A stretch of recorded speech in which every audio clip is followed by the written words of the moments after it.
Connecticut's #1 local news. This is Channel 3 Eyewitness News.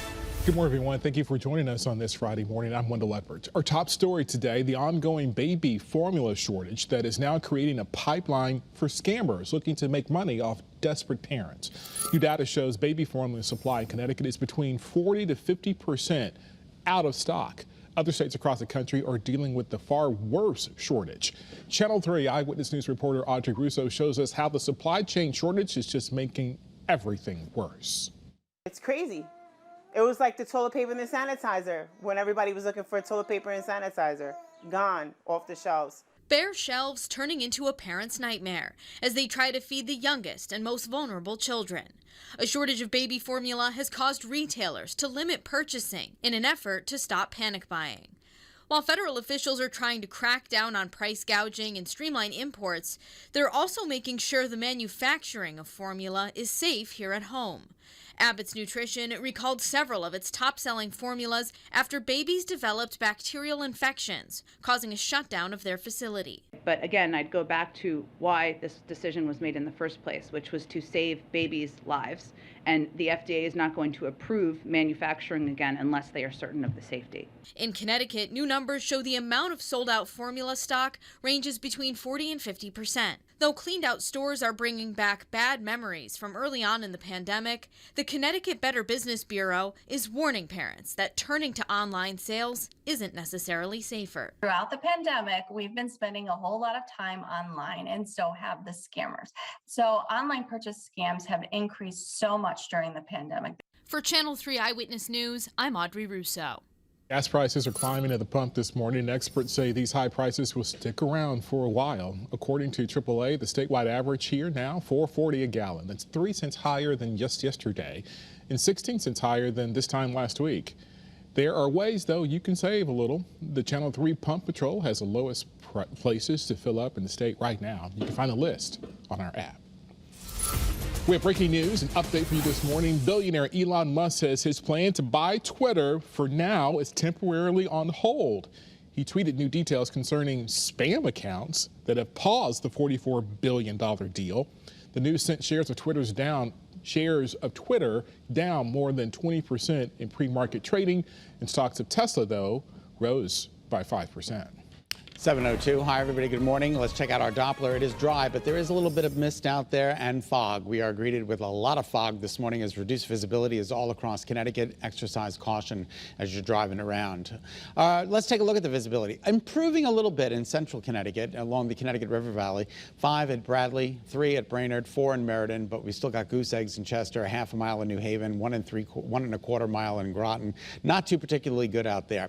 All right, here's Futurecast. Shows gradual clearing, especially for half of Connecticut. The northern half of Connecticut is expecting bright golden sunshine, while right along the shoreline, the clouds are going to hang tough through the afternoon, and that's where temperatures are going to remain in the upper 60s.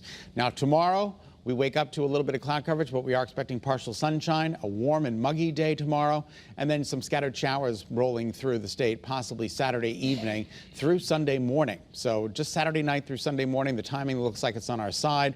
Most of Saturday and Sunday will be dry, which is good news. All right, let's take a look at the foggy eye cams. New Haven, good morning to you. 58 degrees with calm winds. Very foggy in Windsor Locks. You can see in the distance there all of that fog. 64 amazing degrees, though. It is mild out there in Torrington. Not too bad. Waterbury, you can make out I-84, but there is fog in the distance with a temperature of 61 degrees. And Old Saybrook, the camera that never disappoints, still kind of mysterious and lovely on a cloudy day. 63 right now in Hartford, 62 in Wellington, Berlin 62, Kent 61. Notice those dew points rivaling those temperatures. There are more temperatures for you. Everybody's in the low 60s with the exception of the immediate shoreline and the mid to upper 50s, and those dew points are rivaling those temperatures, which means relative humidity at 100% this morning, and it's going to be a muggy day today. Hey, we're up from yesterday, anywhere from 4 to 7 degrees warmer, and the winds are calm, so you don't have to worry about any wind during the day today. Here comes the 80s, 82 by later on this afternoon with partial sunshine. That's in inland Connecticut. Yep, it's going to get mild around here, and it's going to be warm and muggy. For the shoreline, mostly cloudy skies, and the temperatures much cooler in the mid to upper 60s by later on this afternoon. Here's our satellite and radar confirming there's low-level cloud coverage out there this morning. The nation is fairly quiet, and according to early warning futurecast, the close-up perspective, just gradual clearing, as you can see, in inland Connecticut, and the clouds hang tough for the shoreline. Daytime highs today in the upper 70s and low 80s. Here come your overnight lows tonight. We're dropping into the low 60s, upper 50s, low 60s, another mild night. Humid is the word. Friday, Saturday, Sunday, Monday. Scattered showers Saturday night through Sunday morning. Saturday afternoon, some partial clearing. Monday, showers and thunderstorms roll through as the result of a cold front, and that cold front means business. It's going to lower the temperatures and get rid of the humidity for Tuesday, Wednesday, and for Thursday. That's a check of your early warning forecast. 7:05 is now the time. Wendell, we'll send it back to you. Thank you, Scott. An update now in Middletown this morning. The two brush fires that have been burning for days are now 100% contained. The largest of the two scorched around 160 acres. The smaller one burned about 21. Today, Lieutenant Governor Susan Beitzowitz will be touring the devastation at 10, thanking the more than 100 firefighters and 10 other departments for their hard work in helping contain the flames. The risk for forest fires is very high right now, so you are warned. In fact, you are not allowed to burn on your own property, even with a permit. Students in New Haven are calling for more mental health counselors and fewer school resource officers in their schools. Those students staged a walkout yesterday. It was organized by the citywide Youth Coalition. District officials, though, argue resource officers are important to keep schools safe. There are currently 6 officers covering 10 high schools in New Haven. To New London now. Sailfest is officially coming back for 2022, but the police union isn't so sure it should. Authorities say they're too understaffed to run the event safely, saying that officers are already working 16-hour shifts. The mayor, on the other hand, says the event will have the protection it needs. That celebration will be held from July 8th through the 10th. New this morning, staff at the West Hartford Starbucks at Corbin's Corner will be voting on whether to unionize. That staff will be holding its first election on June 9th. Workers at this particular Starbucks announced their intent to form a union last month. Petitions filed by Starbucks workers around the country began picking up steam at the end of last year. So far, more than 100 Starbucks stores have unionized in more than 25 states.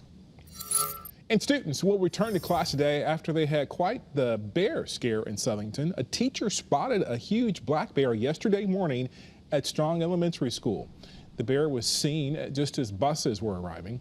The school called animal control, but the bear was gone by the time students arrived, and kids had to stay indoors anyway, just to be safe.